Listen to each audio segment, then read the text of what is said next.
Nah, fenomena di mana ada jin-jin tertentu yang semua orang bisa melihat.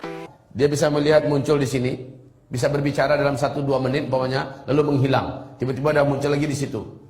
Ya. Ting. Lalu di sana muncul ting, ya. Lalu di sana ganti-gantian tempatnya begitu cepat. Maka perlu kami sampaikan, ini disebut dalam bahasa Arab dengan istilah tasyakkul. Oleh para ulama-ulama dari kalangan Ahlus Sunnah wal Jamaah, ini disebut dengan tasyakkul.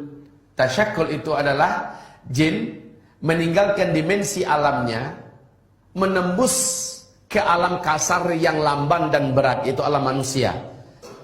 Dan saat itu adalah titik terlemah di mana jin masuk ke alam kita. Bapak Ibu, Bu, saya yakin sesuai dengan kita tonton di TV-TV dan yang kebanyakan berada di masyarakat kita, kalau ada seseorang melihat penampakan di dalam biliknya, yang akan dilakukan orang ini apa? Apa yang akan dilakukan orang ini, Pak?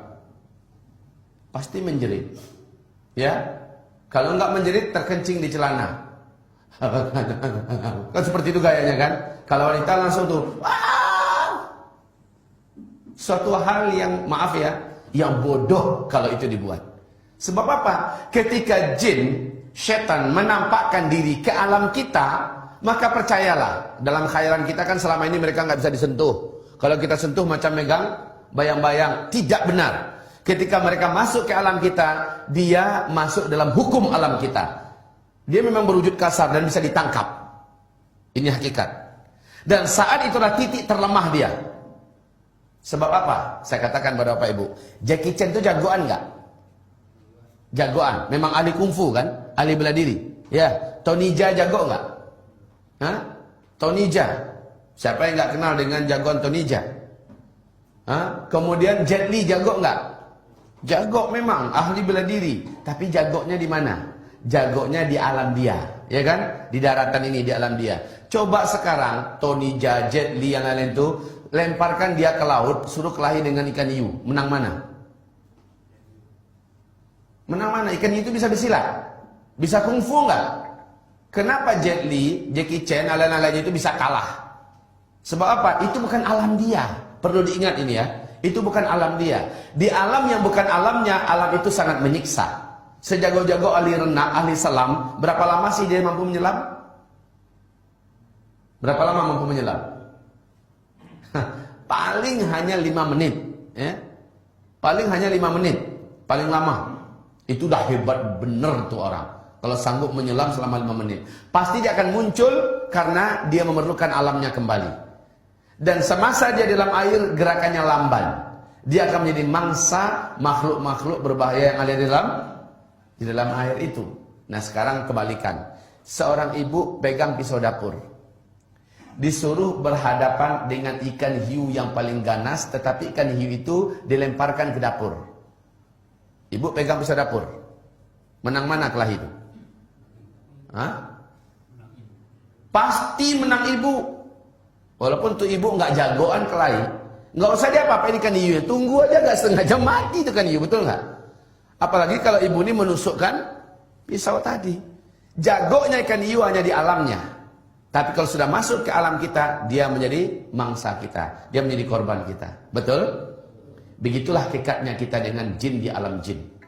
Apabila dia masuk ke alam kita, sesekali jangan pernah kita merasa takut kepadanya. Persis pernyataan Imam Mujahid rahimahullah, bila engkau melihat syaitan menampakkan diri kepadamu dalam wujud apapun saja, maka hinakanlah dia, ambil benda apa yang ada di dekatmu dan lemparkan kepadanya. Bismillahirrahmanirrahim.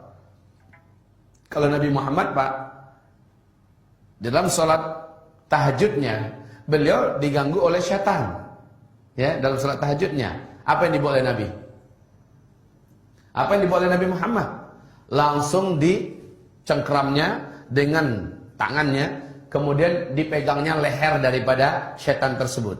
Setan tersebut mengecil sampai lehernya, sampai lidahnya menjulur, kata Rasulullah SAW, sampai ke batas lutut daripada jin ini. Jinnya menjadi kecil, kemudian lidahnya menjulur, Kata Rasulullah, kalaulah aku tidak ingat dengan perjanjian saudaraku Sulaiman dengan bangsa jin, bahwa tidak ada lagi manusia yang akan menguasai jin setelah ini, pasti dia akan saya ikat di tiang.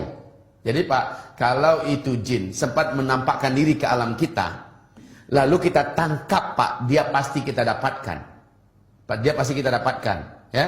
Lalu kita ikat dia jatuh ke dalam hukum alam kita. Dia terikat sebagaikan seekor kelelawar yang kita tangkap. Lalu kita ikat di dinding. Macam itulah hukumnya. Sampai besok pagi anak-anak kecil mampu melihat ini jin. Tapi sudah dalam wujud kasar. Ya, dalam bentuk fisik yang kasar. Begitu kaum muslimin. Makanya dalam perjanjian di alam jin, haram bagi jin menampakkan diri di hadapan manusia, karena ini pantangan dan undang-undang yang ketat di alam bangsa jin. Tidak boleh menampakkan diri kepada manusia, apalagi manusia itu manusia yang beriman. Karena bisa-bisa dia dibunuh oleh orang yang beriman. Kaum muslimin, hamba-hamba Allah yang kami muliakan. Jadi fenomena jin menampakkan diri ke alam manusia disebut dengan tasyakkul. Tasyakkul. Jin manakah yang mampu menampakkan diri kepada manusia? Hanyalah jin yang usianya sudah ratusan tahun bahkan ribuan tahun. Jin ini dapat mati.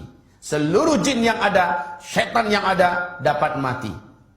Dan kita bisa membunuhnya Pak. Jika kita menginginkan, saat dia mengganggu kita, kita bisa membunuhnya. Allah berikan kita senjata. Salah satunya surat Al-Baqarah ayat kursi. Ini bisa membakarnya. Ini bisa menghanguskannya sehangus-hangusnya. Sangat banyak kisah. Di sini didapatkan, silakan cari kitab ini. Di sini didapatkan penjelasan dalam hadis-hadis Nabi yang sahih, di dalam sejarah para ulama salaf, di mana jin dan setan ternyata dapat dibunuh.